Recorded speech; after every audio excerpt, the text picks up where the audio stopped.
നമസ്കാരം, ഹലോ ഡോക്ടറിലേക്ക് സ്വാഗതം. നമ്മളിന്ന് ചർച്ച ചെയ്യുന്നത് പോളിസിസ്റ്റിക് ഒവേറിയൻ ഡിസീസ് എന്നുള്ളൊരു അസുഖത്തെക്കുറിച്ചാണ്.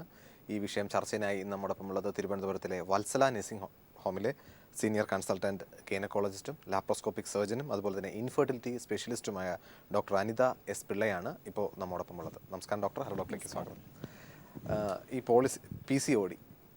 പി സി ഒ ഡിയെ കുറിച്ച് പറഞ്ഞു കഴിഞ്ഞാൽ ഇപ്പോൾ സാധാരണഗതിയിൽ വീട്ടിലെല്ലാവർക്കും അമ്മമാർക്ക് എല്ലാവർക്കും അറിയാവുന്ന ഒരു അസുഖമായിട്ട് യഥാർത്ഥത്തിൽ ഈ പോളിസിസ്റ്റിക് ഒവേറിയൻ ഡിസീസിനെ കുറിച്ചായി. ഇപ്പോൾ വീട്ടിൽ തന്നെ പല കുട്ടികൾക്കും ഈ P C O D diagnose ചെയ്യുന്നുണ്ട്. ഫാറ്റായിട്ടുള്ള കുട്ടികൾക്കാണ് പൊതുവേ. അപ്പോൾ അത്രയേറെ കോമൺ ആയിട്ട് ഈ പോളിസിസ്റ്റിക് ഒവേറിയൻ ഡിസീസ് എന്ന് പറയുന്ന ഈ അസുഖം ജനങ്ങളുടെ ഇടയിലേക്ക് സ്പ്രെഡ് ചെയ്തിട്ടുണ്ടോ, അതോ ഇപ്പോൾ ഇത് കൂടി വരുന്നത് കൊണ്ട് കൂടുതൽ ആൾക്കാർക്ക് അറിയാം എന്നുള്ളൊരു നിലയിലാണോ? നമ്മുടെ ഇപ്പോൾ കൂടാനുള്ള റീസൺ എന്ന് പറഞ്ഞത് മാറിയ ജീവിതശൈലി. ഇപ്പം പഴയ ലൈഫ് സ്റ്റൈലല്ല നമ്മൾ ജീവിച്ചു പോണത്. കൂടുതലും സെഡൻറ്ററി ലൈഫ് സ്റ്റൈൽ, ഈ ആരോഗ്യപരമല്ലാത്ത ഫുഡുകൾ കഴിക്കുക, ജങ്ക് ഫുഡ്, കൂടുതലും ഫ്രൈഡ് ഐറ്റംസ്, ഫാറ്റി ഫുഡ്സ് ഒക്കെ കഴിക്കുന്നത് കാരണമാണ് ഈ പോളിസിസ്റ്റിക് ഓവറി ഇപ്പോൾ കൂടുതലായിട്ട് കണ്ടുവരുന്നത്. പിന്നെ ഇപ്പോൾ കൂടുതൽ ആൾക്കാരും ഹെൽത്തിനെ പറ്റി അവെയർ ആയതുകൊണ്ട് എന്ത് ചെറിയ ബുദ്ധിമുട്ടുണ്ടെങ്കിലും അവർ ഡോക്ടേഴ്സിനെ കാണുന്ന കാരണവും നമ്മൾ അൾട്രാസൗണ്ട് ഒക്കെ ചെയ്യുന്ന കാരണവും ക്ലിനിക്കൽ എക്സാമിനേഷൻ ചെയ്യുന്നത് കാരണവും അത് ഡിറ്റക്റ്റ് ചെയ്യാൻ കുറച്ചും കൂടെ എളുപ്പമാകുന്നു ഇപ്പോൾ. തീർച്ചയായിട്ടും നമുക്കിപ്പോൾ പോളിസിസ്റ്റിക് ഒവേറിയൻ ഡിസീസിനെ കുറിച്ച് പറഞ്ഞു കഴിഞ്ഞാൽ അത് എപ്പോൾ ഇത് ഡയഗ്നോസ് ചെയ്യും? ഇപ്പോഴും പലപ്പോഴും 12 വയസ്സും 13 വയസ്സും ഒക്കെ ഉള്ള കുട്ടികൾക്ക് ഈ പോളിസിസ്റ്റിക് ഒവേറിയൻ ഡിസീസ് എന്ന് പറയുന്ന അസുഖം ഡയഗ്നോസ് ചെയ്യുന്ന കുട്ടികൾ ഇപ്പോൾ വളരെ യങ് ഏജിൽ തന്നെ 12 13 വയസ്സിലൊക്കെ കാണാറുണ്ട്. അത് യഥാർത്ഥത്തിൽ ഈ ഒരു അസുഖത്തിൻ്റെ കാറ്റഗറിയിൽ അവരെ ഉൾപ്പെടുത്താനായിട്ട് സാധിക്കുമോ? പണ്ടൊക്കെ എന്ന് പറഞ്ഞാൽ ആദ്യമായിട്ട് മെൻസസ് ആകണം, അതിന് മെനാർക്കി എന്ന് പറയും. അതൊരു 12-13 വയസ്സിലായിരുന്നു. ഇപ്പോൾ കുറച്ചും കൂടെ നേരത്തെയാണ് മെനാർക്കി സ്റ്റാർട്ട് ചെയ്യുന്നത്. At the age of 9 years, 9 വയസ്സ് 10 വയസ്സിൽ കാണുന്നുണ്ട്. അപ്പം മെൻസസ് ആദ്യമായി ആയതിനു ശേഷം ആദ്യത്തെ 2 കൊല്ലം കൃത്യമല്ലാത്ത മെൻസസ് ആണെങ്കിലും നമ്മൾ അതിനെ ട്രീറ്റ് ചെയ്യേണ്ട ആവശ്യമില്ല. ബിക്കോസ് അത് നോർമൽ പാറ്റേണിൽ ചിലപ്പോൾ ഇറഗുലറായിട്ട് വരാം. ആ 2 വർഷം കഴിഞ്ഞിട്ടും കുട്ടികൾക്ക് ബ്ലീഡിങ് ക്രമം കൃത്യമല്ല, അമിതമായിട്ട് ബ്ലീഡ് ചെയ്യുന്നു, അല്ലെങ്കിൽ ഇടവിട്ട് വരുന്നതേ ഇല്ല, അങ്ങനെയൊക്കെയാണ്. അല്ലെങ്കിൽ അവർക്ക് അമിതമായ വണ്ണം ഉണ്ട്, അല്ലെങ്കിൽ മുഖത്ത് അമിത രോമ വളർച്ച, അല്ലെങ്കിൽ ഒരുപാട് മുഖക്കുരു, പിമ്പിൾസ്, ആക്നി എന്ന് പറയും, അങ്ങനെയൊക്കെ കാണുന്നുണ്ടെങ്കിൽ നമ്മൾ ഡോക്ടറിനെ കണ്ട് അതിനുള്ള ട്രീറ്റ്മെൻറ്റ് എടുക്കേണ്ടതായിട്ടുണ്ട്. തീർച്ചയായിട്ടും ഈ പോളിസിസ്റ്റിക് ഒവേറിയൻ ഡിസീസിനെ കുറിച്ച് പറയുമ്പോൾ ഇപ്പോൾ ഇൻസിഡൻ്റൽ ഫൈൻഡിങ് എത്രത്തോളം ഇതിനകത്ത് വരാറുണ്ട്? സാധാരണഗതിയിൽ ഇപ്പോൾ കുട്ടി ഇതാണ് പ്രായപൂർത്തിയായി, മെനാർക്ക് അറ്റൈൻ ചെയ്തു, അതുപോലെ തന്നെ ഒരു പെയിൻഫുൾ മെനിസ്ട്രേഷൻ മാത്രമാണ് അവർക്ക് ആ കൂടിയുള്ളൊരു സിംറ്റം. എന്തെങ്കിലും ഒരു കാരണവശാൽ ഒരു വയറുവേദന, ഒരു അബ്നോർമൽ വയറുവേദന എന്തെങ്കിലും കണ്ട് വന്ന് ഡോക്ടറെ കാണിക്കുമ്പോഴായിരിക്കും ഈ പോളിസിസ്റ്റിക് ഒവേറിയൻ ഡിസീസ് ഡയഗ്നോസ് ചെയ്യപ്പെടുന്നത്. അപ്പോൾ അത്തരം സാഹചര്യത്തിൽ അല്ലെങ്കിൽ ഒരു സിംറ്റവും കാണിക്കാതെ അല്ലെങ്കിൽ വേറെ ഒരു ബുദ്ധിമുട്ടും കാണിക്കാതെ ഈ പോളിസിസ്റ്റിക് ഒവേറിയൻ ഡിസീസ് അല്ലെങ്കിൽ അത്തരം പോളിസിസ്റ്റിക് ഒവേറി നമ്മുടെ കുട്ടികൾക്കുണ്ടാവും? അതെങ്ങനെയാണെന്ന് വെച്ചാൽ ഇപ്പം മെൻസസ് വരുമ്പോൾ ഉള്ള പെയിൻ 100-ൽ 70 പേർക്കും ഒരു റീസണും ഇല്ലാതെ ചിലപ്പോൾ പെയിൻ വരാം. അപ്പോൾ പെയിനായിട്ട് വരുമ്പോൾ നമ്മൾ സ്കാൻ നോക്കുമ്പോൾ പോളിസിസ്റ്റിക് ഓവറി കാണുമ്പോൾ മറ്റ് ലക്ഷണങ്ങളൊന്നുമില്ല. ഇപ്പം നോർമൽ മെൻസസ് ആണ്, ഞാൻ പറഞ്ഞതുപോലെ മുഖക്കുരു, അമിതമായ രോമ വളർച്ച, അങ്ങനെ ഒന്നും ഇല്ലെങ്കിൽ അവരെ നമ്മൾ ട്രീറ്റ് ചെയ്യേണ്ട ആവശ്യമില്ല. നോർമൽ മെൻസസ് ആണ് ഉള്ളതെങ്കിൽ ആ പെയിനുള്ള മാത്രം ഉള്ള പരിഹാരം എന്താണെന്ന് കൊടുത്തു പോകുന്നതായിരിക്കും നല്ലത്. അങ്ങനെയുള്ളവരെ നമ്മൾ കയറി ട്രീറ്റ് ചെയ്യാറുമില്ല. ഇൻസിഡൻ്റൽ ഫൈൻഡിങ് ഉദ്ദേശിക്കുന്നത് ചിലപ്പോൾ നമ്മൾ വേറെ എന്തെങ്കിലും കാരണത്തിന് വേണ്ടി സ്കാൻ ചെയ്യുമ്പോഴാണ് കാണുന്നതെങ്കിൽ മറ്റ് പ്രശ്നങ്ങളൊന്നും കാണിക്കാതെ ചിലപ്പോൾ സ്കാനിങ്ങിൽ മാത്രം പോളിസിസ്റ്റിക് ഒവേറിയൻ പാറ്റേൺ കാണിക്കുന്നവരും കാണും. അത് 100-ൽ മേ ബി ഒരു 25% ആൾക്കാർക്ക് അങ്ങനെ കാണുമായിരിക്കും. തീർച്ചയായിട്ടും നമുക്ക് ഈ പോളിസിസ്റ്റിക് ഒവേറിയൻ ഡിസീസ് എങ്ങനെയാണ് നമുക്ക് ഇരിക്കും, അതെങ്ങനെയാണ് യഥാർത്ഥത്തിൽ നമുക്കൊരു അൾട്രാസൗണ്ടിൽ കണ്ടു കഴിഞ്ഞാലോ എങ്ങനെയായിരിക്കും ഈ സിസ്റ്റിൻ്റെ അവസ്ഥ എന്ന് പറയുന്നത്? ഇത് സിസ്റ്റ് അല്ല, ശരിക്കും ഫ്ലൂയിഡ് ഫിൽഡ് ഫോളിക്കിൾസ് എന്ന് പറയും. അതായത് ഒരു സെൻറ്റിമീറ്ററിൽ താഴെ 10 മില്ലിമീറ്റർ വലിപ്പം. ഈ പിക്ചറിൽ കാണുന്ന, അതെ, ആ പിക്ചറിൽ കാണുന്ന പോലെ നമ്മൾ ഓവറി എന്ന് പറഞ്ഞാൽ ഒരു പേളി വൈറ്റ് ഓർഗനാണ്. അതിൻ്റെ നോർമൽ വലിപ്പത്തിൽ നിന്നും വോളിയം കൂടി കാണും. അതിൻ്റെ പെരിഫറി, അതിൻ്റെ പുറമേ ഒരുപാട് ഫ്ലൂയിഡ് ഫിൽഡ്, അതായത് ഒരു സെന്റിമീറ്ററിൽ താഴെ വലിപ്പമുള്ള ഒട്ടനവധി സിസ്റ്റുകൾ ചിലപ്പോൾ കാണും. മുന്തിരിക്കൊല പോലെ അല്ലെ നെക്ലേസ് പാറ്റേൺ, ഞങ്ങളെ മെഡിക്കൽ ലാംഗ്വേജിൽ അങ്ങനെ പറയും. പെരിഫറിയിലെ നെക്ലേസ് പാറ്റേണിൽ കുമിളകൾ ചിലപ്പോൾ കാണും. അത് ഫ്ലൂയിഡ് ഫിൽഡ് ഫോളിക്കിൾസ് ആണ്. ഇത് ശരിക്കും ഒരു സെൻറ്റിമീറ്ററിൽ താഴെ വലിപ്പമുള്ള ഒട്ടനവധി സിസ്റ്റ് എന്ന് പറയാൻ പറ്റില്ല, ഫ്ലൂയിഡ് ഫിൽഡ് ഫോളിക്കിൾസ്. അതിനാണ് നമ്മൾ ഈ പോളിസിസ്റ്റിക് ഓവറി എന്ന് പറയുന്നത്. അൾട്രാസൗണ്ടിൽ ഓവറിയുടെ വോളിയം കൂടുതലായിരിക്കും. അതിൻ്റെ പെരിഫറിയിൽ കുഞ്ഞു സിസ്റ്റുകൾ കുറേ ഇങ്ങനെ കാണും. നടുക്കുള്ള ടിഷ്യൂവിൻ്റെ ഡെൻസിറ്റി കുറച്ച് കൂടുതലും, പുറമെ ആ പെരിഫറിയിൽ കുറേ ഫോളിക്കിൾസ് ഇങ്ങനെ കാണുമ്പോഴാണ് നമ്മൾ സ്കാനിങ്ങിൽ പോളിസിസ്റ്റിക് ഓവറി എന്ന് പറയുന്നത്. തീർച്ചയായിട്ടും ഇപ്പോഴും ഈ പോളിസിസ്റ്റിക് ഓവറിൻ ഡിസീസ് ഉള്ള ഒരാളുടെ അടുത്ത് ഡോക്ടർമാർ കണ്ടു കഴിഞ്ഞാൽ ആദ്യം പറയുന്നത് വെയിറ്റ് കുറയ്ക്കാനാണ്, പ്രത്യേകിച്ച് കുട്ടികളുടെ കാര്യത്തിൽ. അത് ഈ വെയിറ്റ് കുറയ്ക്കൽ വളരെ ഇമ്പോർട്ടൻ്റ് ആയിട്ടുള്ള കാര്യമാണ്. ഇപ്പോൾ നമുക്കറിയാം എല്ലാ പേരൻസിനും അവരുടെ കുട്ടികൾ നല്ല തടിയുള്ളവരും ഊർജ്ജസ്വലരും ഒക്കെ ആയിരിക്കണം എന്നുള്ളതാണ് അവരുടെ ആഗ്രഹം എന്ന് പറയുന്നത്. അപ്പോൾ ഡോക്ടറെ അടുത്ത് പോയി കാണുമ്പോൾ പെട്ടെന്ന് പറയും കുട്ടിയുടെ വെയിറ്റ് നന്നായിട്ട് കുറയ്ക്കണം, ഇപ്പോൾ ഒരു 4-5 കിലോ കൂടുതലുണ്ട്, 4-5 കിലോ എങ്കിലും കുറച്ച് കൊണ്ട് വന്നു കഴിഞ്ഞാൽ നല്ല ഉപയോഗം. അപ്പോൾ ഈ വെയിറ്റുമായിട്ട് എന്താണ് യഥാർത്ഥത്തിൽ ഈ പോളിസിസ്റ്റിക്? വെയിറ്റുമായിട്ട് ഒരുപാട് ബന്ധമുണ്ട്. കാരണം നമ്മളെല്ലാവരും ഏത് പോളിസിസ്റ്റിക് ഓവറി ഉള്ളവരാണെങ്കിൽ അല്ലാത്തവരാണെങ്കിൽ എല്ലാവരും പാലിക്കേണ്ടതുണ്ട്. ബോഡി മാസ് ഇൻഡെക്സ് എന്ന് പറയും, നമ്മുടെ ഹൈറ്റും വെയിറ്റും വെച്ചിട്ടുള്ളൊരിതാണ്. അപ്പോൾ അത് 20ക്കും 24നും ഇടയ്ക്ക് തന്നെ നിർത്താനായിട്ട് നോക്കണം. അപ്പോൾ അമിതമായിട്ട് വണ്ണം ഉണ്ടെങ്കിൽ നമ്മുടെ ബോഡിയിൽ ഇൻസുലിൻ്റെ അളവ് കൂടും. ഈ പോളിസിസ്റ്റിക് ഓവറി ഉള്ളവർക്ക് ഇൻസുലിൻ റെസിസ്റ്റൻസ് കാണും, ശരീരത്തിൽ ഇൻസുലിൻ പ്രതികരിക്കത്തില്ല. അപ്പോൾ പിന്നെയും പുരുഷ ഹോർമോണുകൾ കൂടുകയും അങ്ങനെയാണ് പോളിസിസ്റ്റിക് ഓവറി ഉള്ളവർക്ക് രോമവളർച്ചയും ഈ പിമ്പിൾസും ഒക്കെ വരുന്നത്. അതുകൊണ്ട് വെയിറ്റ് റിഡക്ഷൻ തന്നെയാണ് അതിൻ്റെ വെയിറ്റ് റിഡക്ഷനും എക്സർസൈസും ആണ് ഏറ്റവും പ്രധാന ട്രീറ്റ്മെൻറ്റ്. ലൈഫ് സ്റ്റൈൽ മോഡിഫിക്കേഷനാണ് പോളിസിസ്റ്റിക് ഓവറിയുടെ പ്രധാന ട്രീറ്റ്മെൻറ്റ്. പലപ്പോഴും കൃത്യമല്ലാത്ത മെൻസസ് ഉള്ളവർ നമ്മുടെയൊക്കെ വരുമ്പോൾ ഒരു 5 മുതൽ 10% വരെ വെയിറ്റ് കുറയ്ക്കുകയാണെങ്കിൽ തന്നെ മെൻസസ് ചിലപ്പോൾ നോർമലാകും. മറ്റ് ചികിത്സകളൊന്നും ചിലപ്പോൾ കൊടുക്കേണ്ടി വരില്ല. So weight reduction is the most important aspect of treatment. തീർച്ചയായിട്ടും കോൾ നമ്മൾ വെയിറ്റ് ചെയ്തിരിക്കുകയാണ്. നമസ്കാരം, ഹലോ ഡോക്ടറിലേക്ക് സ്വാഗതം. ആരാ വിളിക്കുന്നത്? ഹലോ ഡോക്ടർ, നമ്മുടെ ഉണ്ടല്ലോ, സംശയം ചോദിച്ചോളൂ മാഡം, പറയൂ. പറഞ്ഞോളൂ മാഡം. എനിക്ക് 2 മാസം മുമ്പ് ഒരു അബോർഷൻ കഴിഞ്ഞതാണ്, തൈറോയിഡിന്റെ കംപ്ലൈന്റ് ആയിട്ട്. ഓക്കെ.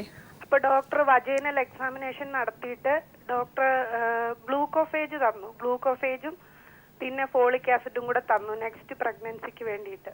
ഓക്കെ. 1 മാസം കഴിക്കാൻ വേണ്ടിയിട്ട്. അപ്പൊ ഞങ്ങൾ ചോദിച്ചു, ഈ ഗ്ലൂക്കോഫേജ് തന്നത് ഇനി പോളിസിസ്റ്റിക് ഓവറി ഡിസീസ് ഉള്ളത് കൊണ്ടാണോ എന്ന് ചോദിച്ചു. അപ്പൊ ഡോക്ടർ പറഞ്ഞു, എനിക്കൊരു സിസ്റ്റ് പോലെ അവിടെ കാണുന്നുണ്ട്, പോളിസിസ്റ്റിക് ഓവറി ഡിസീസ് അല്ല, ഒരു സിസ്റ്റ് പോലെ കാണുന്നുണ്ട്, ചിലപ്പോ അത് നെക്സ്റ്റ് മെൻസസ് കൊണ്ടാവാം അങ്ങനെ വരുന്നതെന്ന് പറഞ്ഞിട്ട് തന്നു. അപ്പൊ എനിക്കൊരു ഡൗട്ട് മാഡം, ഇപ്പൊ എനിക്ക് നല്ല നടുവേദനയുണ്ട്. 2 മാസം കഴിഞ്ഞു. അപ്പൊ ഇനി ഇത് എന്തെങ്കിലും കോംപ്ലിക്കേഷൻസ് ആവോന്ന് അറിയാൻ വേണ്ടിട്ട്. അങ്ങനെ കോംപ്ലിക്കേഷൻ ഒന്നും ആവില്ല. ഇപ്പൊ അബോർഷൻ കഴിഞ്ഞത് ചിലപ്പോൾ ഇതുപോലെ പോളിസിസ്റ്റിക് ഓവറി കാരണമാണോ എന്ന് സംശയിച്ചിട്ടായിരിക്കാം. ഞാൻ ഇപ്പോൾ ടോക്കിനിടയ്ക്ക് പറഞ്ഞിരുന്നു, ഇൻസുലിൻ റെസിസ്റ്റൻസ് കാണും പോളിസിസ്റ്റിക് ഓവറി ഉള്ളവർക്ക്. അപ്പോൾ റെസിസ്റ്റൻസ് കുറയ്ക്കാനായിട്ടാണ് ഈ പറഞ്ഞ മരുന്ന് നമുക്ക് തരണത്. അപ്പോൾ നെക്സ്റ്റ് പ്രഗ്നൻസിയിൽ ലൈവ് ബർത്ത് റേറ്റ്, അതായത് അബോർഷൻ ആകാനുള്ള സാധ്യത മിനിമൈസ് ചെയ്യാനും ഉണ്ടാകുന്ന കുഞ്ഞ് ഉറച്ചിരിക്കാനുമുള്ള ഒരു ഫലപ്രദമായ ചികിത്സാ രീതിയാണ് ഡോക്ടർ തന്നിരിക്കുന്നത്. തുടർന്ന് കഴിക്കണം, വെയിറ്റ് കുറയ്ക്കണം. ഇപ്പം എത്രയാണ്, ബോഡി വെയിറ്റ് കൂടുതലാണോ? ടാബ്ലറ്റ് കഴിക്കുന്നത് ഗുണം മാത്രമേ തരത്തുള്ളൂ. കാരണം അടുത്ത കുഞ്ഞിന് ജനിക്കുമ്പോൾ അത് അബോർഷൻ മിനിമൈസ് ചെയ്യാനുള്ള ഉദ്ദേശത്തിലാണ് ഡോക്ടർ ടാബ്ലറ്റ് സ്റ്റാർട്ട് ചെയ്തിരിക്കുന്നത്. ഫോളിക് ആസിഡും ഡെഫിനറ്റ്ലി കണ്ടിന്യൂ ചെയ്യണം. നമ്മൾ ഗർഭം ധരിക്കുന്നതിന് 3 മാസം മുമ്പ് ഫോളിക് ആസിഡ് കഴിച്ചു തുടങ്ങുന്നതാണ് ഉത്തമം. ഓക്കെ മാഡം വിളിച്ചതിന് നന്ദി. മാം, സാധാരണഗതിയിൽ ഇപ്പോൾ ഈ പോളിസിസ്റ്റിക് ഓവറി, ഇപ്പം നേരത്തെ ഒരു കോൾ വിളിച്ചതുപോലെ തന്നെ ഒരു 16 വയസ്സായ കുട്ടിക്കോ അല്ലെങ്കിൽ 15 വയസ്സായ കുട്ടിക്കോ ഇപ്പോൾ ഡോക്ടർ പോയി കാണുന്നു, കുറച്ച് അമിതവണ്ണമുള്ള കുട്ടിക്ക് ഈ മെറ്റ്ഫോർമിൻ പോലെയുള്ള, അതായത് വീട്ടിൽ അപ്പൂപ്പൻ കഴിക്കുന്ന അല്ലെങ്കിൽ അവരുടെ അപ്പൂപ്പൻ കഴിക്കുന്ന പ്രമേഹത്തിൻ്റെ മരുന്ന് ഈ കുട്ടികൾക്ക് കൊടുക്കാറുണ്ട്. പലപ്പോഴും പേരൻസിന് വരുന്ന കൺഫ്യൂഷനാണ് ഇത്. ഇത്രയും വയസ്സായ ഒരാൾക്ക് കൊടുക്കുന്ന അതേ മരുന്ന് ഈ കുട്ടികൾക്ക് കൊടുത്തു കഴിഞ്ഞാൽ, ഈവൻ അവർക്ക് പ്രമേഹ രോഗികൾ ഒരിക്കൽ കഴിച്ചു കഴിഞ്ഞാൽ ലൈഫ് ലോങ് കഴിക്കണമെന്ന് പറഞ്ഞു കൊടുക്കുന്ന ഗുളിക ഈ 15 വയസ്സോ 14 വയസ്സോ ഒക്കെ ഉള്ള കുട്ടികൾക്ക് മെറ്റ്ഫോർമിൻ പോലെയുള്ള ഗുളികൾ കൊടുക്കാറുണ്ട്. അത് എത്രത്തോളം സേഫ് ആണ്? അത് അങ്ങനെ ഒരു ചികിത്സാ രീതി തന്നെയാണോ യഥാർത്ഥത്തിൽ മെറ്റ്ഫോർമിൻ കൊടുക്കുക? ടാബ്ലറ്റ് വളരെയധികം സേഫ് ആണ്. യൂഷ്വലി നമ്മൾ സ്റ്റാർട്ട് ചെയ്യുന്നത് ഈ 15-16 വയസ്സിൽ വളരെ അപൂർവമായിട്ടേ സ്റ്റാർട്ട് ചെയ്യാറുള്ളൂ. മിക്കവാറും സ്റ്റാർട്ട് ചെയ്യുന്ന നമ്മുടെ വന്ധ്യതയായിട്ട് വരുന്ന പേഷ്യൻസിന് അമിതമായ വണ്ണവും പോളിസിസ്റ്റിക് ഓവറി പാറ്റേണും ഉണ്ടെങ്കിൽ നമ്മൾ മെറ്റ്ഫോർമിൻ കൊടുക്കും. പിന്നെ അല്ലാത്ത ഈ കൗമാരപ്രായക്കാരിലും ഒരുപാട് വണ്ണം ഉണ്ട്, അവർക്ക് ഇൻസുലിൻ റെസിസ്റ്റൻസിൻ്റെ ലക്ഷണങ്ങൾ ബോഡി കാണിക്കുന്നുണ്ടെങ്കിൽ, അതിൻ്റെ ലക്ഷണം എന്ന് ഉദ്ദേശിക്കുന്നത് ഇപ്പോൾ ഹിർസ്യൂട്ടിസം, മുഖത്ത് അമിത രോമ വളർച്ച, അല്ലെങ്കിൽ കഴുത്തിൻ്റെ അവിടെയൊക്കെ നല്ല പിഗ്മെൻറ്റേഷൻ, അത് ഇൻസുലിൻ റെസിസ്റ്റൻസിൻ്റെ ഒരു ഇൻഡയറക്റ്റ് എവിഡൻസ് ആണ്. അപ്പോൾ അങ്ങനെ കാണിക്കുന്നുണ്ടെങ്കിൽ നമുക്ക് മെറ്റ്ഫോർമിൻ സ്റ്റാർട്ട് ചെയ്യും. അതൊരു കാറ്റഗറി ബി ഡ്രഗാണ്. ഡ്രഗ് ക്ലാസിഫിക്കേഷനിൽ സേഫ് ആയിട്ടുള്ള മെഡിസിൻസിനെയാണ് നമ്മൾ കാറ്റഗറി ബിയിൽ ഉൾപ്പെടുത്തുന്നത്. സേഫായിട്ട് കഴിക്കാവുന്നതാണ്. പലപ്പോഴും പേഷ്യൻസ് നമ്മുടെയൊക്കെ ചോദിക്കും, ഡയബറ്റീസിനുള്ള ടാബ്ലറ്റ് എനിക്ക് എന്തിനാണ് തരുന്നത്? അപ്പോൾ പ്രമേഹ രോഗത്തിന് മാത്രമല്ല, ചില കണ്ടീഷൻസിൽ ഇൻസുലിൻ റെസിസ്റ്റൻസ് ഉണ്ടെങ്കിൽ ആ റെസിസ്റ്റൻസ് കുറയ്ക്കാനും നമ്മുടെ ബോഡിയിൽ നമുക്ക് ഈ അമിതവണ്ണം കുറയാനും അതിൻ്റെ ഇൻസുലിൻ കൂടിയിട്ടുള്ള സൈഡ് എഫക്ട്സ് കുറയ്ക്കാനും വേണ്ടിയിട്ടാണ് മെറ്റ്ഫോർമിൻ പോലത്തെ മെഡിസിൻസ് സ്റ്റാർട്ട് ചെയ്യുന്നത്. തീർച്ചയായിട്ടും നമുക്കൊരു ഇടവേളയുണ്ട്. ഇടവേളയ്ക്ക് ശേഷം വീണ്ടും തിരിച്ചു വരാം. ഹലോ ഡോക്ടറിലേക്ക് വീണ്ടും സ്വാഗതം. നമ്മളിപ്പോൾ ചർച്ച ചെയ്തുകൊണ്ടിരിക്കുന്നത് പോളിസിസ്റ്റിക് ഒവേറിയൻ ഡിസീസിനെ കുറിച്ചാണ്. തിരുവനന്തപുരത്തെ ഗൈനക്കോളജിസ്റ്റായ ഡോക്ടർ അനിത എസ് പിള്ളയാണ് ഇപ്പോൾ നമ്മോടൊപ്പം ഉള്ളത്. ഞാൻ നേരത്തെ പറഞ്ഞ പോലെ ഈ പോളിസിസ്റ്റിക് ഒവേറിയൻ ഡിസീസും സിൻഡ്രോം തമ്മിൽ എന്തെങ്കിലും രീതിയിലുള്ള വ്യത്യാസമുണ്ടോ യഥാർത്ഥത്തിൽ? സിൻഡ്രോം എന്ന് പറയുമ്പോൾ ഒരു ഗ്രൂപ്പ് ഓഫ് ഡിസീസസ് ചേർന്നിരിക്കുന്നതിനാണ് നമ്മൾ സിൻഡ്രോം എന്ന് പറയുന്നത്. അപ്പം പോളിസിസ്റ്റിക് ഓവറി പാറ്റേൺ നമ്മൾ അൾട്രാസൗണ്ടിൽ കാണുന്നു, അതിനോടൊപ്പം പേഷ്യൻ്റ് ഇൻസുലിൻ റെസിസ്റ്റൻസ് ഉണ്ട്, അവർക്ക് ഡയബറ്റീസ് വരികയാണ്, അല്ലെങ്കിൽ ഡിസ്ലൈപ്പിഡീമിയ, കൊളസ്ട്രോളിൻ്റെ ലെവൽ കൂടുതലാണ്. അപ്പോൾ അങ്ങനെ ഒരു മെറ്റബോളിക് ഫീച്ചേഴ്സ് സിംറ്റംസ് അവർ കാണിക്കുവാണെങ്കിലാണ് നമ്മൾ അതിനെ പോളിസിസ്റ്റിക് ഒവേറിയൻ സിൻഡ്രോം എന്ന് പറയുന്നത്. തീർച്ചയായിട്ടും ഈ പോളിസിസ്റ്റിക് ഒവേറിയൻ അല്ലെങ്കിൽ ഡിസീസിന് സർജറി മാത്രമാണോ യഥാർത്ഥത്തിൽ ഒരു ചികിത്സ? പലപ്പോഴും ഒരു ഇൻഫെർട്ടിലിറ്റി പ്രശ്നമായിട്ട് വരുന്ന ആൾക്കാരുടെ അടുത്ത് ഈ പോളിസിസ്റ്റിക് ഒവേറിയൻ ഡിസീസ് ആണെങ്കിൽ പലപ്പോഴും ലാപ്രോസ്കോപ്പി പോലെയുള്ള പ്രൊസീജിയേഴ്സ് ചെയ്യാറുണ്ട്. അപ്പോൾ നമ്മളിപ്പോൾ അൾട്രാസൗണ്ട് നമുക്കിപ്പോൾ പലതരത്തിലുള്ള ചിലപ്പോഴൊക്കെ ഡോക്ടർമാർ പറയാറുണ്ട് നമുക്ക് ലാപ്രോസ്കോപ്പിക് ചെയ്തൊരു ഡയഗ്നോസ്റ്റിക് ലാപ്രോസ്കോപ്പിക് ചെയ്യേണ്ടി വരും എന്നുള്ള കാര്യം പറയാറുണ്ട്. അപ്പോൾ നമുക്കിപ്പോൾ അറിയാം വളരെ വലിയൊരു ഇമേജിങ് ടെസ്റ്റ് നമുക്ക് അൾട്രാസൗണ്ട്, MRI ഉണ്ട്, CT സ്കാൻ ഉണ്ട്, ഇങ്ങനെ പലതരത്തിൽ പല സ്ലൈസായിട്ട് കിട്ടത്തക്ക രീതിയിൽ വളരെ ഡെവലപ്ഡ് ആയിട്ടുള്ള ഇൻവെസ്റ്റിഗേറ്റീവ് തിങ്സ് നമുക്കുണ്ട്. അപ്പോൾ ഈ ഡയഗ്നോസ്റ്റിക് ലാപ്രോസ്കോപ്പിയിൽ എന്താണ് നമുക്ക് യഥാർത്ഥത്തിൽ ഇത്തരം പോളിസിസ്റ്റിക് ഒവേറിയൻ ഡിസീസിൽ നമുക്ക് ചെയ്യാൻ സാധിക്കുന്നത്? നമുക്ക് ഇമേജിംഗ് ടെക്നിക്സിൽ നിന്ന് അപ്പുറത്തേക്ക് ഒരു ഡയഗ്നോസ്റ്റിക് ലാപ്രോസ്കോപ്പിയിൽ എന്തൊക്കെയാണ് നമുക്ക് കാണാൻ സാധിക്കുക? തീർച്ചയായും നമ്മൾ ഡയഗ്നോസ്റ്റിക് ലാപ്രോസ്കോപ്പി കൊണ്ട് ഉദ്ദേശിക്കുന്ന നമ്മൾ ഇമേജിംഗ് വഴി കണ്ടുപിടിക്കാത്ത എന്തെങ്കിലും പേഷ്യൻ്റുണ്ടോ, ഗർഭപാത്ര സംബന്ധമായോ അണ്ടവാഹിനി കുഴൽ അഥവാ ഫെലോപ്പിൻ ട്യൂബ് സംബന്ധമായോ ഓവറി സംബന്ധമായോ നമ്മൾ ഇമേജിങ്ങിൽ ലിമിറ്റേഷൻസ് ഉണ്ട്, അതൊരു കണ്ടുപിടിക്കാൻ പറ്റാത്ത എന്തെങ്കിലും കണ്ടുപിടിക്കാനാണ് ഡയഗ്നോസ്റ്റിക് ലാപ്രോസ്കോപ്പി ചെയ്യുന്നത്. അപ്പം ലാപ്രോസ്കോപ്പി ചെയ്യുന്ന സമയത്ത് ഇപ്പം വന്ധ്യതയായിട്ട് വരുന്ന പേഷ്യൻ്റ് ആണെങ്കിൽ നമ്മൾ ആദ്യം 3 മുതൽ 6 മാസം വരെ അവർക്ക് മരുന്ന് കൊടുത്ത് നോക്കും. മരുന്നിൽ ഫലപ്രദമാകുകയാണെങ്കിൽ മരുന്നിൽ പ്രഗ്നൻസി കിട്ടുവാണെങ്കിൽ നല്ലത്, കിട്ടിയില്ലെന്നുണ്ടെങ്കിൽ ചിലപ്പോൾ നമ്മൾ ഡയറക്റ്റായിട്ട് ലാപ്രോസ്കോപ്പിയിലേക്ക് പോകും. അപ്പോൾ ഈ സിസ്റ്റ് നമ്മൾ ഫ്ലൂയിഡ് ഫീൽഡ് സിസ്റ്റ് ആണെന്ന് നേരത്തെ പറഞ്ഞു. ഫ്ലൂയിഡ് ഫീൽഡ് ഫോളിക്കിൾസ് അത് പങ്ക്ചർ ചെയ്യും. കോട്ടറൈസേഷൻ ആൻഡ് പങ്ക്ചർ, അല്ലെങ്കിൽ ചിലർ അല്ലാതെ നീഡിൽ പങ്ക്ചറാണ് ചെയ്യാറുള്ളത്. അപ്പോൾ ചെയ്ത് കഴിഞ്ഞിട്ട് നെക്സ്റ്റ് മന്ത് തൊട്ട് പ്രഗ്നൻസി ആവാനുള്ള സാധ്യത കൂടുകയും അത് അബോർഷൻ ആകാനുള്ള ചാൻസ് ചിലപ്പോൾ കുറയുകയും വരുന്നതായിട്ട് നമ്മൾ കണ്ടിട്ടുണ്ട്. പക്ഷേ ലാപ്രോസ്കോപ്പിക് ട്രീറ്റ്മെൻറ്റിനോടൊപ്പം തന്നെ ഫലപ്രദമാണ് അവരുടെ life style modification, diet, exercise. ഒരിക്കലും സർജറി മാത്രമാണ് ട്രീറ്റ്മെൻറ്റ് എന്ന് നമുക്ക് പറയാൻ പറ്റില്ല. അതോടൊപ്പം തന്നെ അവരുടെ ആഹാരക്രമം അല്ലെങ്കിൽ ജീവിത രീതി വളരെ ഇമ്പോർട്ടൻ്റ് ആണ്. എക്സസൈസും ഡയറ്റിനകത്ത് ഫ്രൈഡ് ഫുഡ്സ്, ഫാറ്റി ഫുഡ്സ് ഒക്കെ ഒഴിവാക്കണം. തീർച്ചയായിട്ടും ചില ആൾക്കാർക്ക് അറിയാം, നേരത്തെ മാഡം പറഞ്ഞതുപോലെ പോളിസിസ്റ്റിക് ഒവേറിയൻ ഡിസീസ് ഉണ്ടെങ്കിൽ പ്രത്യേകിച്ച് അവർക്ക് ബുദ്ധിമുട്ടുകളൊന്നും കാണിക്കാറില്ല. അവർക്ക് പീരീഡ്സ് ഒക്കെ റെഗുലറാണ്, വേറെ അബ്നോർമൽ ആയിട്ടൊന്നും തന്നെ ഇല്ല. അപ്പോൾ ഇത്തരം ആൾക്കാർക്ക് ചികിത്സ യഥാർത്ഥത്തിൽ വേണോ? അതായത് അൾട്രാസൗണ്ടിൽ കണ്ടുപിടിക്കുന്ന പോളിസിസ്റ്റിക് ഓവറിയാണോ ഉദ്ദേശിക്കുന്നത്? അൾട്രാസൗണ്ടിൽ നമ്മൾ ഇൻസിഡൻ്റലായിട്ട് കാണുന്ന പോളിസിസ്റ്റിക് ഓവറി ആണെങ്കിൽ അവർക്ക് ജസ്റ്റ് ഒരു അഡ്വൈസ് മാത്രം മതി. അവർ മറ്റ് ലക്ഷണങ്ങളൊന്നും കാണിക്കുന്നില്ല. ഇപ്പം മെൻസസ് ആകുമ്പോൾ ഇറഗുലാരിറ്റീസ് ഇല്ല, അല്ലെങ്കിൽ അമിതവണ്ണമോ രോമ വളർച്ചയോ മുഖക്കുരുവോ ഒന്നും ഇല്ലെങ്കിൽ നമ്മൾ അതിനായിട്ട് പ്രത്യേകിച്ചൊരു ചികിത്സ കൊടുക്കേണ്ട ആവശ്യമില്ല. കാരണം അവർ മറ്റ് ലക്ഷണങ്ങളായിട്ടല്ലല്ലോ നമ്മുടെ വരുന്നത്. അതല്ല, ഏതെങ്കിലും ഇപ്പം ഇറഗുലർ മെൻസസ് ആണ്, മെൻസസേ വരുന്നില്ല, ചിലർ 1 കൊല്ലമൊക്കെ മെൻസസ് ആയില്ല എന്ന് പറഞ്ഞു വരും. അങ്ങനെ ഒരു ഗ്രൂപ്പിൽ സ്ത്രീകൾ പോകാൻ പാടില്ല. ബിക്കോസ് വർഷത്തിൽ 8 തവണയെങ്കിലും മിനിമം അവർ ബ്ലീഡ് ചെയ്തിരിക്കണം. അല്ലെങ്കിൽ യൂട്രസിനൊരു ലൈനിങ് ഉണ്ട്, എൻഡോമെട്രിയം എന്നാണ് അതിൻ്റെ പേര്. അതിൻ്റെ തിക്നെസ് ക്രമാതീതമായി കൂടുകയും ഭാവിയിൽ ക്യാൻസർ പോലത്തെ വിഷയങ്ങൾ വരാനും സാധ്യത വരും. അതുകൊണ്ട് പ്രത്യേകിച്ച് എൻഡോമെട്രിയൽ കാർസിനോം. അതുകൊണ്ട് വർഷത്തിൽ 8 തവണയെങ്കിലും പോളിസിസ്റ്റിക് ഓവറി ഉള്ളവരായാലും അല്ലാത്ത പ്രശ്നമുള്ളവരാണെങ്കിലും ബ്ലീഡ് ചെയ്തിരിക്കണം. എല്ലാ മാസവും ബ്ലീഡ് ചെയ്യണം. ബ്ലീഡ് ചെയ്യാത്തവരുടെ കാര്യമാണ് ഈ പറയുന്നത്. തീർച്ചയായിട്ടും ഈ പോളിസിസ്റ്റിക് ഒവേറിയൻ ഡിസീസ് ഉള്ള ആൾക്കാർ ഒരു ഇൻഫെർട്ടിലിറ്റി, ഇത്തരം ആൾക്കാർക്ക് ഇൻഫെർട്ടിലിറ്റി ഉണ്ടാകാനുള്ള സാധ്യത എത്രത്തോളം ഉണ്ട്? ഇപ്പോൾ കുട്ടിക്കാലത്ത് തന്നെ ഈ പോളിസിസ്റ്റിക് ഒവേറിയൻ ഡിസീസ് ഉള്ള ആൾക്കാർ എന്തൊക്കെ കാര്യമാണ് അവർ ശ്രദ്ധിക്കേണ്ടത് അർത്ഥത്തിൽ? ഏറ്റവും പ്രധാനം ഞാൻ വീണ്ടും നമ്മൾ ആവർത്തിച്ച് പറയുന്നത് ലൈഫ് സ്റ്റൈൽ, ജീവിതശൈലി. അതായത് സെഡൻറ്ററി ആയിട്ട് ഇരുന്നുള്ള ജോലി, ഇപ്പോൾ സോഫ്റ്റ്വെയർ ഫീൽഡിലൊക്കെ ഉള്ളവരാണെങ്കിലും കൂടുതൽ സമയം കമ്പ്യൂട്ടർ മുമ്പിൽ ചെയറിലിരിക്കുന്ന ജോലിയായിരിക്കും. അപ്പോൾ അത്തരം ഉള്ളപ്പം ഫാറ്റ് ഡെപ്പോസിഷനുള്ള സാധ്യത കൂടുകയും കാലറി ബേൺ ചെയ്യാനുള്ള ചാൻസ് കുറയുവാണ്. അപ്പോൾ കാലറി കുറഞ്ഞ ഭക്ഷണ രീതി, നന്നായിട്ട് വ്യായാമം ചെയ്യുക. ഇപ്പം അരമണിക്കൂർ സ്പീഡിൽ നടന്നാൽ മതി. നമുക്കിപ്പം ജിമ്മിൽ പോയി വർക്കൗട്ട്, ഹെൽത്ത് ക്ലബ്ബ് അങ്ങനെയൊന്നും ചെയ്യണം എന്നില്ല. നമുക്ക് പറ്റുന്ന സ്ഥലത്ത് ഒരു സ്പീഡിൽ 30 മിനിറ്റ്സ് നടക്കുന്നത് തന്നെ നല്ലൊരു വ്യായാമമാണ്. അപ്പം വ്യായാമവും നല്ല ഭക്ഷണക്രമങ്ങളും തന്നെയാണ് ഏറ്റവും പ്രധാന ട്രീറ്റ്മെൻറ്റ് ഏത് ഏജ് ഗ്രൂപ്പിലുള്ളവർക്ക് പോളിസിസ്റ്റിക് ഓവറി ഉണ്ടെങ്കിലും.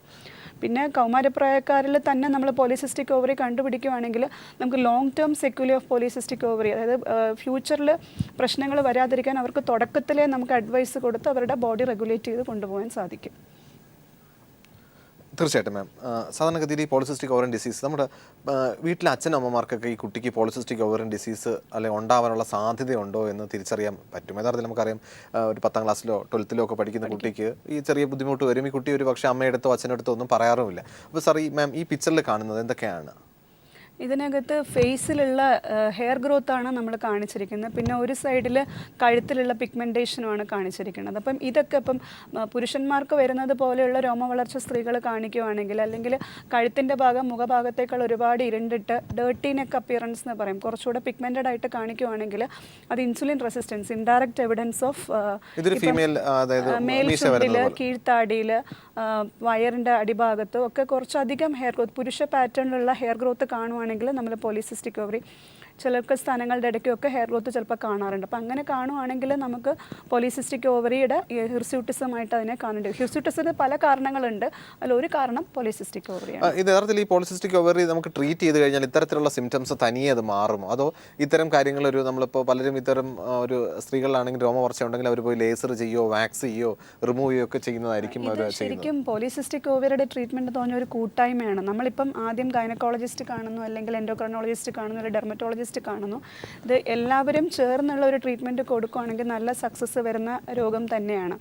ഇപ്പം നമുക്കൊരിക്കലും ഉള്ള ഹെയർ കളയാനുള്ള ട്രീറ്റ്മെൻറ്റ് ഗൈനക്കോളജിസ്റ്റിൻ്റെ കയ്യിൽ കാണില്ല. പക്ഷേ പുതുതായിട്ട് ഹെയർ വരാതിരിക്കാനുള്ള ചികിത്സ നമുക്ക് ടാബ്ലറ്റ്സ് കൊടുക്കുന്ന വഴി ചെയ്യാൻ സാധിക്കും. ഉള്ള ഹെയർ മാറ്റാനായിട്ട് ഡെർമറ്റോളജിസ്റ്റിനെ കണ്ടിട്ട് അവർ ലേസർ ട്രീറ്റ്മെൻറ്റോ അതുപോലത്തെ നൂതന ചികിത്സാ രീതികൾ കൊടുത്ത് ഹെയർ മാറ്റാൻ പറ്റുന്നതായിരിക്കും. അതുപോലെ പിമ്പിൾസിൻ്റെ പ്രസൻസും നമ്മൾ ടാബ്ലറ്റ്സ് കൊടുക്കുകയാണെങ്കിൽ ഒരു പരിധി വരെ നമുക്ക് കുറയ്ക്കാൻ സാധിക്കും. തീർച്ചയായിട്ടും മാലിക്കിനെ പോകാൻ ഒരു ഇടവേളയാണ്. ഇടവേളയ്ക്ക് ശേഷം വീണ്ടും തിരിച്ചു വരാം. ഹലോ ഡോക്ടറിലേക്ക് വീണ്ടും സ്വാഗതം. നമ്മളിപ്പോൾ ചർച്ച ചെയ്തുകൊണ്ടിരിക്കുന്ന പോളിസിസ്റ്റിക് ഓവറിൻ ഡിസീസിനെ കുറിച്ചാണ്. ഡോക്ടർ അനിത എസ് പിള്ളയാണ് ഇപ്പോൾ നമ്മോടൊപ്പം ഉള്ളത്. മാം നേരത്തെ പറഞ്ഞ പോലെ പോളിസിസ്റ്റിക് ഓവറിൻ ഡിസീസ് ഒരു ഇരട്ട കുട്ടികൾക്കുണ്ടെങ്കിൽ ഒരാൾക്കുണ്ടെങ്കിൽ മറ്റേ ആൾക്ക് വരാനുള്ള സാഹചര്യമുണ്ടോ? അതുപോലെ തന്നെ വീട്ടിൽ ചേച്ചിക്കുണ്ടെങ്കിൽ അനിയത്തിക്ക് വരാനുള്ള സാധ്യതയുണ്ടോ? ഇത്തരം ഒരു രീതി യഥാർത്ഥത്തിൽ പോളിസിസ്റ്റിക് ഓവറിൻ ഡിസീസിന് കാണാറുണ്ടോ? ശരിക്കും ഒരു ജനറ്റിക് ഡിസോർഡറും കൂടാണ് പോളിസിസ്റ്റിക് ഓവറി. ഇപ്പോൾ അമ്മയ്ക്ക് ഉണ്ടെങ്കിൽ ഒരു 20% സാധ്യത മകൾക്ക് വരാനുണ്ട്. ഇപ്പോൾ സിബ്ലിങ്ങിന് സഹോദരിമാർക്ക് ആർക്കെങ്കിലും ഉണ്ടെങ്കിൽ ഇവർക്ക് പോളിസിസ്റ്റിക് ഓവറി വരാനുള്ള സാധ്യത ഒരു 40% ഒക്കെ കണ്ടുവരാറുണ്ട് നമ്മൾ.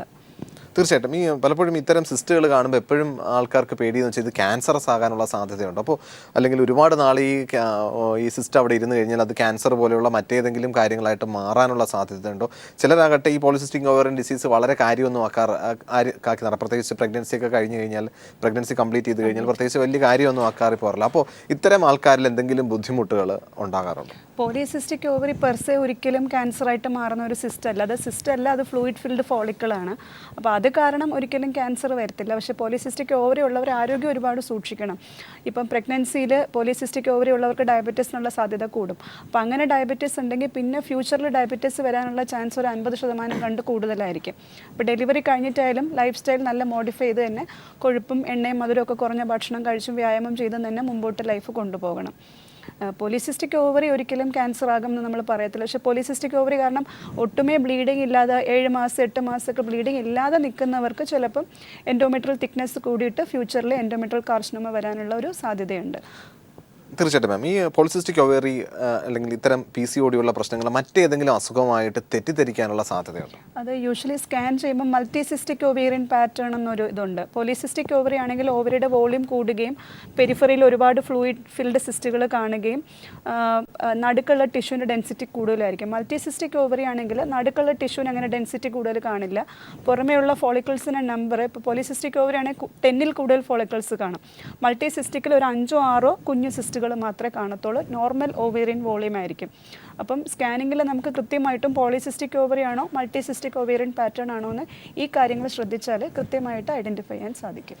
തീർച്ചയായിട്ടും ഒരിക്കൽ ഈ പ്രഗ്നൻസിക്ക് കഴിഞ്ഞ ആൾക്കാർക്ക് അല്ലെങ്കിൽ പ്രഗ്നൻസി കംപ്ലീറ്റ് ചെയ്ത ആൾക്കാർക്ക് ഇത്തരം പോളിസിസ്റ്റിക് ഓവറിൻ ഡിസീസ് നമുക്ക് ഡയഗ്നോസ് ചെയ്ത് കഴിഞ്ഞാൽ ഇവർക്ക് സർജറി വേണ്ടി വരുമോ, അല്ലെങ്കിൽ എപ്പോഴാണ് ഇതിനൊരു സർജിക്കൽ ട്രീറ്റ്മെൻറ്റ് നമുക്ക് വേണ്ടി വരുന്നത്? ഇപ്പോൾ കൗമാരപ്രായക്കാർക്കൊന്നും സർജറി ചെയ്യേണ്ട കാര്യമില്ല. ഡെലിവറി കഴിഞ്ഞ് കുട്ടികളൊക്കെ ആയിക്കഴിഞ്ഞിട്ട് പോളിസിസ്റ്റിക് ഓവറി ആയിട്ട് പ്രസൻറ്റ് ചെയ്യുന്നവർക്കും സർജറിയുടെ ആവശ്യമില്ല.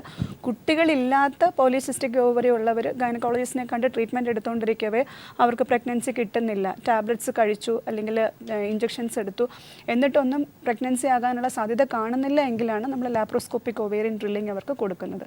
അല്ലാതെ പോളിസിസ്റ്റിക് ഓവറിക്ക് ലാപ്രോസ്കോപ്പിക് ഓവേറിയൻ ഡ്രില്ലിംഗ് നമ്മൾ എപ്പോഴും കുട്ടികൾ ഉണ്ടാവാൻ കൺസേൺ ഉള്ളപ്പോൾ മാത്രമാണ് ആ ഒരു സർജിക്കൽ ഓപ്ഷൻ എടുക്കുന്നത്. അല്ലാതെ ഉള്ളവർക്ക് മരുന്നും ലൈഫ് സ്റ്റൈൽ, മരുന്നിനേക്കാൾ ഉപരി ഡയറ്റും എക്സർസൈസുമാണ് ഏറ്റവും ഇമ്പോർട്ടൻറ്റ്. സാധാരണ ഈ ചോദിക്കുകയാണ് ഈ പോളിസിസ്റ്റിക് ഓവറി ഇതായത് ഫ്ലൂയിഡ് ഫിൽഡ് ക്യാവിറ്റീസ് നമുക്ക് മരുന്ന് കൊടുത്ത് അലിയിപ്പിച്ച് കളയാനായിട്ട് സാധിക്കും? സിസ്റ്റിൻ്റെ രൂപം ഒരിക്കലും മരുന്നിൽ അലിയിപ്പിക്കില്ല. പക്ഷെ മരുന്ന് കൊടുക്കുമ്പോൾ ഇപ്പോൾ മെറ്റ്ഫോമിൻ പോലത്തെ ടാബ്ലറ്റ്സ് കൊടുക്കുമ്പോൾ ഇൻസുലിൻ്റെ അളവ് കുറയ്ക്കുന്നത് വഴി ഇൻസുലിൻ്റെ റെസിസ്റ്റൻസ് കുറച്ച് ഇൻസുലിൻ സെൻസിറ്റൈസ് ചെയ്യുകയാണ് മെറ്റ്ഫോമിൻ്റെ ജോലി. അപ്പോൾ ശരീരം ഇൻസുലിനോട് പ്രതികരിക്കുമ്പോൾ ഈ പുരുഷ ഹോർമോൺ ആൻഡ്രോജൻ ഉണ്ടാകുന്ന പ്രക്രിയ തടസ്സപ്പെടുന്നത് കാരണം പോളിസിസ്റ്റിക് ഓവേറിയൻ പാറ്റേൺ ഓവറിൽ വരുന്നത് കുറയും. അല്ലാതെ സിസ്റ്റിനെ അലിയിപ്പിക്കാനല്ല നമ്മൾ മരുന്ന് കൊടുക്കുന്നത്. തീർച്ചയായിട്ടും ഒരിക്കൽ പോളിസിസ്റ്റിക് ഒവറി അല്ലെങ്കിൽ ഡിസീസ് ഡയഗ്നോസ് ചെയ്ത് കഴിഞ്ഞാൽ ഒരു ഫോളോ അപ്പ്, അതായത് ഇപ്പോൾ നമ്മൾ ഡോക്ടർ പറഞ്ഞതുപോലെ ലൈഫ് സ്റ്റൈൽ മോഡിഫിക്കേഷനൊക്കെ പറഞ്ഞ് വിട്ട് കഴിഞ്ഞാൽ ഒരു റിവ്യൂ വേണ്ടി വരുമോ? അതായത് ഈ സിസ്റ്റ് വലുതാകുന്നുണ്ടോ അല്ലെങ്കിൽ ചെറുതാകുന്നുണ്ടോ, സ്പ്രെഡ് ചെയ്യുന്നുണ്ടോ ഒക്കെ നോക്കേണ്ടത് അത്യാവശ്യമുണ്ടോ?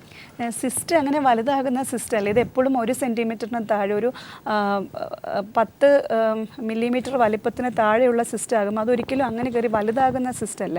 അപ്പോൾ നമ്മൾ ജീവിതശൈലി മോടിപ്പെടുത്താനും എക്സർസൈസ് ചെയ്യാനും ഒക്കെ പറഞ്ഞിട്ട് മരുന്ന് കൊടുത്തിട്ട് നമുക്ക് അതിൻ്റെ റെസ്പോൺസ് സ്കാനിങ് വഴി ഒവേറിയൻ വോളിയം കുറയുന്നുണ്ടോ, ടിഷ്യൂ ഡെൻസിറ്റി കുറയുന്നുണ്ടോ, അങ്ങനെയാണ് സ്കാനിങ്ങിൽ നമ്മൾ ഫോളോ അപ്പ് ചെയ്യുന്നത്.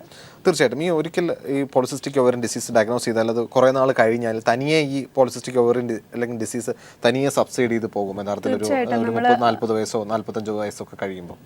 അത്രയും വയസ്സ് തന്നെ ആവണം എന്നില്ല. ഇപ്പോൾ കറക്റ്റ് ട്രീറ്റ്മെൻറ്റ് എടുത്തു പോകുകയാണെങ്കിൽ നമുക്ക് മരുന്ന് കൊടുത്തിട്ടുള്ള റെസ്പോൺസ് നെക്സ്റ്റ് സ്കാനിങ്ങിലൊക്കെ മേക്കൗട്ട് ചെയ്യാൻ സാധിക്കും. ഒവേറിയൻ വോളിയം കുറയുന്നു, സിസ്റ്റിൻ്റെ അപ്പിയറൻസ് കാണുന്നില്ല, അല്ലെങ്കിൽ ടിഷ്യൂ ഡെൻസിറ്റി കുറയുന്നുണ്ട്, നോർമൽ ഒവേറിയൻ അപ്പിയറൻസിലേക്ക് മാറുവാണെങ്കിൽ തീർച്ചയായും പോളിസിസ്റ്റിക് ഓവറി കുറഞ്ഞു തന്നെയാണ് അതിൻ്റെ അർത്ഥം.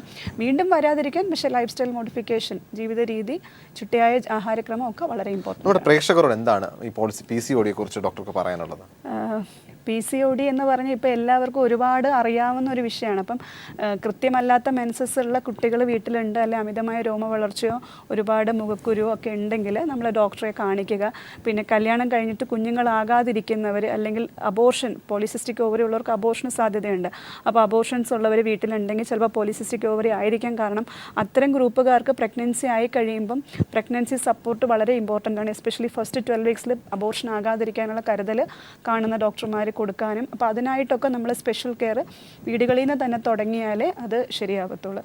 പിന്നെ ഒരു ഏത് ഏജ് ഗ്രൂപ്പിലും നമുക്ക് എപ്പോഴും ഹെൽത്ത് ഈസ് വെൽത്ത് എന്നുള്ള പോളിസി ആയിരിക്കണം എടുക്കേണ്ടത്. ലൈഫ് സ്റ്റൈൽ വളരെ ഇമ്പോർട്ടൻ്റ്. തീർച്ചയായിട്ടും ഡോക്ടർ തിരക്കേറിയ സമയം പീപ്പിൾ ടിവിയോട് സഹകരിക്കും. നമ്മുടെ പ്രേക്ഷകർക്ക് വേണ്ടിയിട്ട് PCOD എന്നുള്ളൊരു അസുഖത്തെക്കുറിച്ച് വളരെ ലളിതമായ ഭാഷയിൽ പറഞ്ഞു തന്നില്ല. ഇനി ഒരു അവസരത്തിൽ തീർച്ചയായിട്ടും വീണ്ടും കാണാം. ഇനി നിങ്ങളുടെ അഭിപ്രായങ്ങളും നിർദ്ദേശവും ഞങ്ങൾ എഴുതി അറിയിക്കാൻ മറക്കരുത്.